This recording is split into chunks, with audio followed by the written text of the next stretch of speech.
Hello, thanks very much. Appreciate all the applause for the award nomination. So I'm happy to share with you Winnow, and we're happy to be back at Finovate again. We truly love coming to this conference and all of the conferences, and I would recommend also going in San Diego. It's great. But let me get back to Winnow. Winnow is an online state and federal regulatory compliance research engine. What we do is we take into account every aspect of your financial institution, either be it a bank, a non-bank lender, credit union, state chartered, federally chartered, whatever it is, we take all of that in, all the licenses you may hold, where you operate and what products you offer, and then we only give you the rules that are applicable to you. So we cut out all the noise. You're not searching through a million different things trying to determine whether or not something actually matters to you. We're letting you know what matters to you so you can operationalize that, move forward, move on, trying to do it at a much cheaper, much more cost-effective way as well. So you don't have to necessarily have a ton of emails or a ton of conversations with outside counsel trying to figure these things out. We're trying to empower you to actually get that information and then better target your spend potentially with outside counsel or outside advisors. And the way that we do that is we work through surveys. So you're going to build a survey inside of Winnow to determine what's applicable to you. And that starts with choosing a product. And if we choose something like mortgage lending, and then from there, we have all the different aspects of the life cycle. So we go all the way from, do I need a license, all the way on through the first notification of default. But for this example, let's choose origination. So we've got origination, and with origination, now you're starting to see these things build up on the right-hand side. So you'll see those little chips.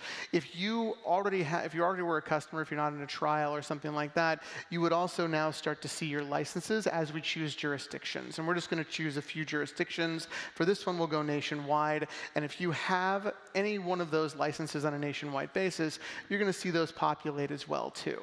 So now we're to the point where we can look at licenses, we can choose them if we want to, or we can leave everything unlicensed, so on and so forth.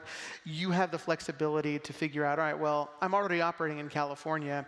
I want to see what it's going to take to operate in Florida. So I can look to see what license I need in Florida and what it may do for that. But after you've chosen that, now we're going to look at the questions.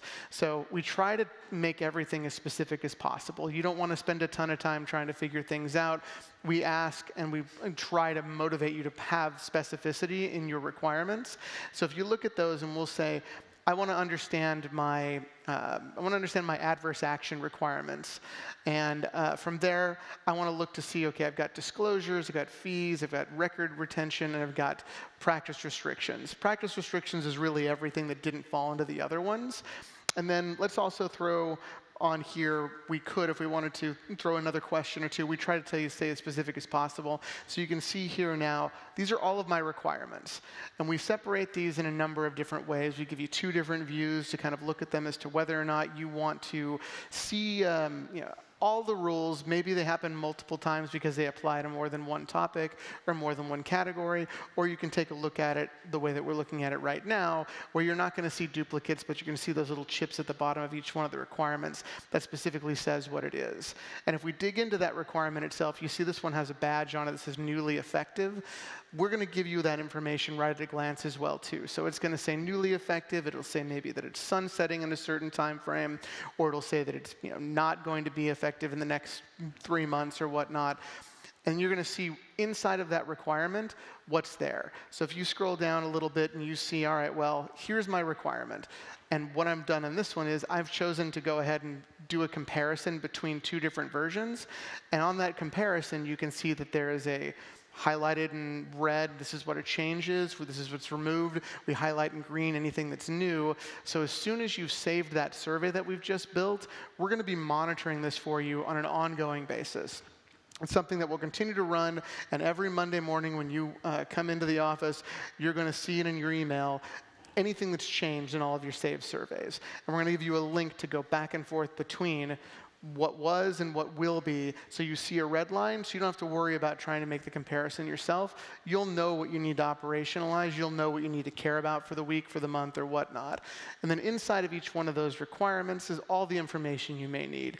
If there's a disclosure requirement, and when I say requirement, by the way, I should have explained, I mean a statute, a regulation, a constitutional article, any type of official rulemaking that's applicable to you, that's what's inside of Winnow. And then inside of that requirement, you'll see things like, here's the model language, here's the timing, here's anything that you need to know to understand that. And we do it in a plain speak manner. So it's very similar to what's actually out there and put out by the regulators themselves. But we also give you hyperlinks. You can click on those to see the actual language as provided by the state. So if the regulator's in your shop or anything like that, you can say, yep, I have access to the exact language. No worries. But in Winnow, we try to clear up some of the shalls, mays, the double negatives that may exist in certain states, so you don't have to. The other really cool thing that we have about Winnow now is Winnow AI. And Winnow AI allows you to ask a plain language question and get a plain language answer in response. So it's not going to be reaching out to the internet to get information. It's not going to be reaching out to really any other sources other than the Winnow database. And because that's the case, the accuracy ratio or the accuracy percentage is very high. So it's just looking at just that wall data of information, and you can quickly get a single answer. You can also go in and you can ask multiple different questions. And if it's anything outside of what Winnow covers, it's going to give you a quick response saying, I don't have any information on that. So you don't have to guess as to whether or not, okay, was this question actually have an answer? Does it not? So on and so forth.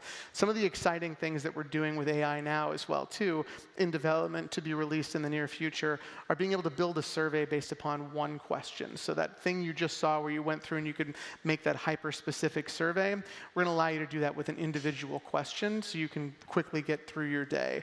The other thing is being able to compare laws across jurisdictions. So if you ask a question saying, all right, if I make my requirements, or if I make all of the compliance requirements inside of California, am I okay in Illinois? And it will tell you that information.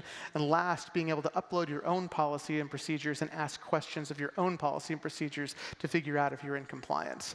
That's Winnow. We're downstairs. Please visit our booth, and thank you very much.